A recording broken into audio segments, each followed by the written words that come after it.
Hey guys, Chris the Lazy Geek here and welcome back to the channel.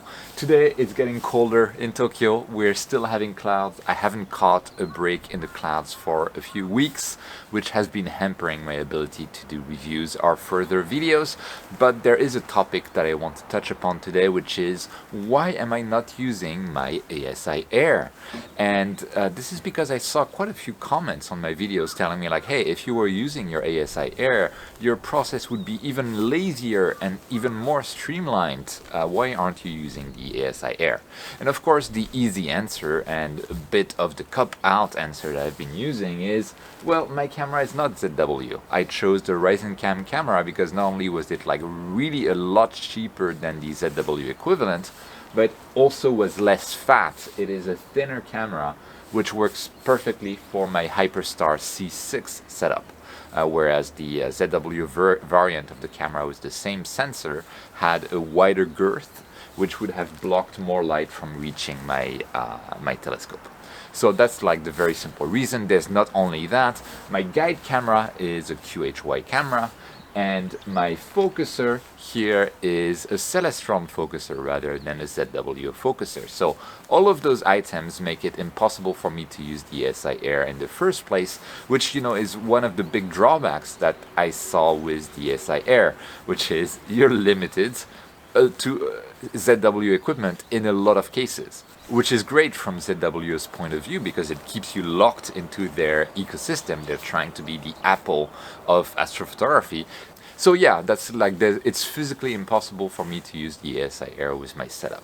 But I'm going to say something more controversial from now on, is that even if my setup was compatible with the ASIair, in the end right now I would still not be using it. I would be still preferring my little PC there that's mounted on my setup. So why would that be? Why would I do that? And there's quite a few reasons, but I first want to say that the ASIair is an excellent little machine. It's relatively intuitive and easy to use, and I was really impressed by the whole set of functionalities. If you go back and watch my videos of my first light with the ASIair, in that video I say wow so often that people in the comments have told me I had turned into Owen Wilson, because yeah, it was really impressive that it could be so well integrated, so streamlined in terms of a process, etc. So it was really good, and it still is really good. And I understand that after I did a video with some drawbacks that I saw about the ASIair, ZW actually made a lot of improvements to the system, adding more features, etc., which I haven't been able to test because I'm not using a ZW camera. And to give some examples, I believe there's either like a beta firmware, or it might actually already have been released. I believe it's like version 2 of the firmware that has some really cool features. I think they added a framing assistant, they're adding a rotation assistant that makes it really easy to rotate your camera to match exactly the field of view that you want to capture. That's really cool improvements, really nice. And on top of that, I've noticed it's quite reliable. I've had some problems with the autofocus when I was using it. Sometimes the achieved focus was softer than it should be.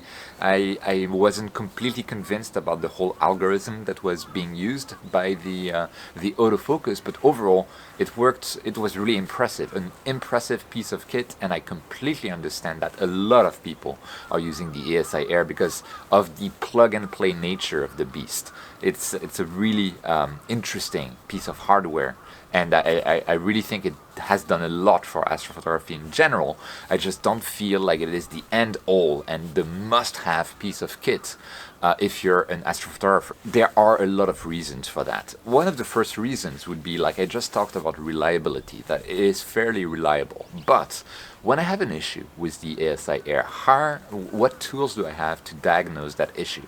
If I'm using a PC like I am here with Nina, and PhD2. I have access to very powerful tools like PhD2 Log Viewer, or with tools to analyze my autofocus curve, because all of those logs are saved on the PC, and Nina provides tools to analyze those curves. So I can see what went wrong at any given time. I can diagnose, was it an issue with the weather, was it an issue with the hardware, was it an issue with the computer, was it an issue with the USB connection. To some extent I can find out what's been happening, and then I can fix it for the next session.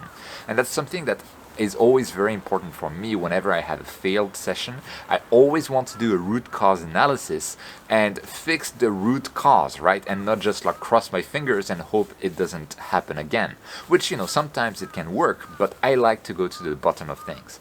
And with something like the ASIair, I have much less of an ability to do that kind of thing. Although, you know, it is something that the ASIair could be enhanced for, like it has software, it could like put tons of logs in the SD card. For all I know, now it does more logging than it did when I was using it. I can't check because not ZW camera. So if you know something about this, please let us know in the comments about how it has evolved, or whether I'm saying something that is outdated compared to the possibilities and the capabilities of the ASIair. And the next reason is that Nina is free software, and it is so much more powerful overall, especially with the advanced sequencer. I know that the advanced sequencer has a longer learning curve, it's a bit more difficult, but you can really get the hang of it just by testing during the day or during full moons before you actually put it to the test. Once you've done so in Nina, you can save your sequences as templates, and then it becomes really useful. Like for me, it's just drag and drop, maybe change the exposure time and press start, and then it will do everything automatically. With the Nina sequencer, I can tell it like, okay, image this target until the next target is at this altitude, or image until the moon is up by X degrees, or you know, all of this kind of conditions I can put for optimized imaging. And it sounds intimidating, and at first it is intimidating, but once you're used to it, it's really your template, drag and drop, start, the end. It's like very similar to the ASIair. I'd even say it's more streamlined than the ASIair. It's like, it's really impressive, it's really amazing, and if you've used successfully the advanced sequencer in Nina, you know what I'm talking about. It's really a game changer.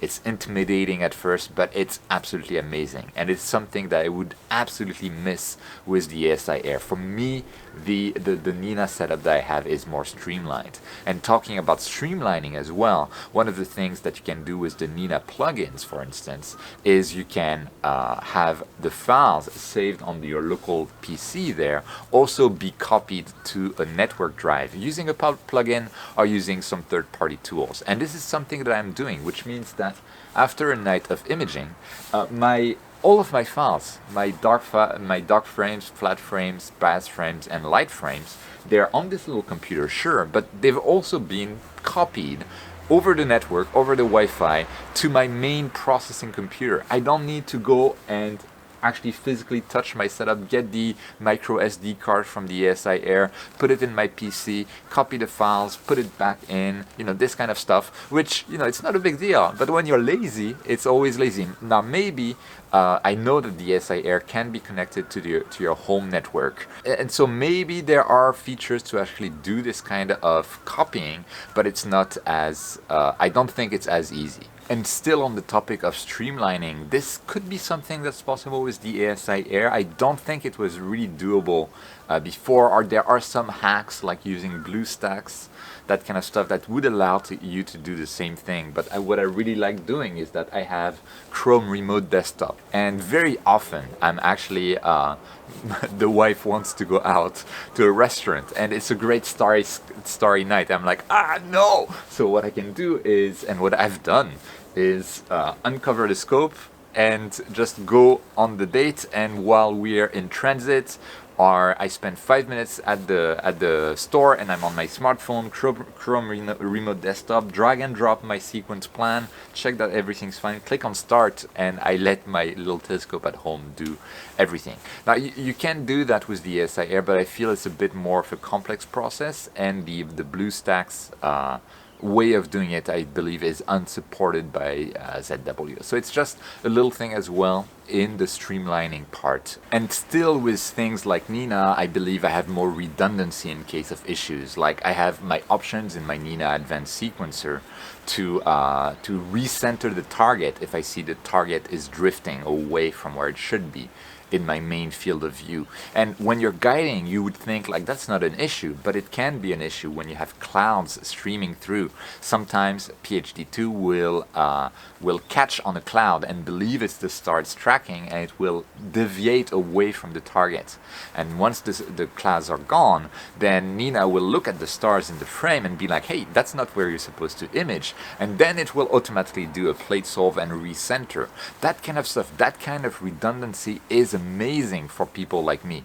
And on top of that, in terms of redundancy and making sure that your sessions are going well, regardless of where I am, whether I'm away with the wife at a restaurant or at home in bed, like watching videos, whatever, I will get push notifications to my phone using, again, the power of the advanced sequencer. If anything goes wrong, if there's an error, I will get a notification. I will get a notification when and that's because I set it that way, but when I start on a new target, I will get a notification once the imaging is complete and fine, which means the following day when I wake up, I don't have any suspense going here to look at the telescope. I already know that things have gone well or have not gone well thanks to all of the notifications.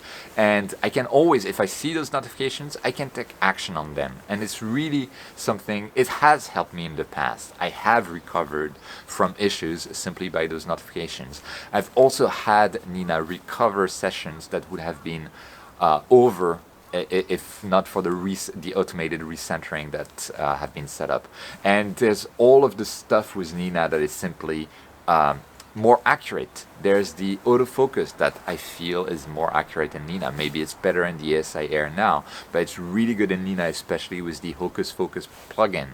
There's things like the guiding. We have predictive PEC in PhD2 to achieve better guiding, and it really does make a difference for my mount.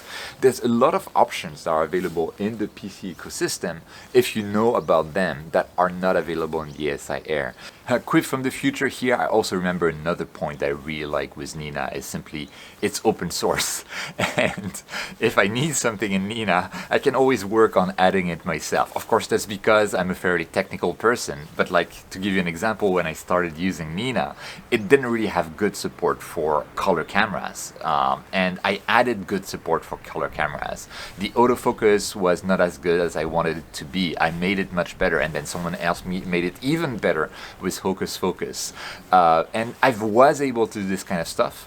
And that goes with like the power of open source software. PhD2, OpenPhD2 is also open source, and you always have more alternatives on a PC environment compared to a closed environment like the ASIair. For the ASIair, if you need something in there, you need to ask ZW and hope that they build it. And ZW, they have resources, they have roadmaps, they have priorities. So that's a very corner case, but it is something that is important to me. Okay, back to quiz from the past. And it's always the big debate of, do you want like simple onboarding and simplicity with relatively good performance and features, or do you want like the full thing except that it will get more complex? And I tend to go for the full thing. Maybe because I'm an engineer by training, but I like to tinker with stuff, and with Nina, I don't even need to tinker. It's always I tinker at the beginning so I can be lazy in the long term. And that's my philosophy for both the hardware and the software. And now with Nina on there, I can just be lazy. Everything is just drag and drop, click, you're done. And I could achieve something very similar with the ASIair, but not quite as flexible. And that's, you know, and that's important to me. And if it's not important to you, then the ASIair might be great for you. But again, there's another thing that comes with, let's say, my philosophy. I don't like to be locked into an ecosystem. And also, I really didn't like having to do a registration or an activation with the ASIair. I hate when a device that doesn't need an activation asks me for an activation, and the ASIair did. And that was points against it, which I also mentioned in the video. But overall, great hardware, great little box, great way to control the equipment. It's very streamlined. It's tap tap tap on your tablet or on your smartphone. And what ZW achieved with the ASIair is amazing, and I truly think that we have the ASIair to thank for bringing more and more people into this amazing hobby, which is awesome. But again, to the people asking like, why am I not using the ASIair? I think I've made it clear in this video that first, I physically cannot use the ASIair because of my hardware equipment. But two, even if I could, I would still use Nina because for me it's more streamlined, more powerful, more redundant, more reliable, and it just works. So that's pretty much it for this video. I hope it didn't come off as a rant, because I want to be very clear again. The ASIair is excellent. It's an excellent tool, and I just wanted to make sure that you see my reasons for using a little PC there rather than something streamlined with the ASIair.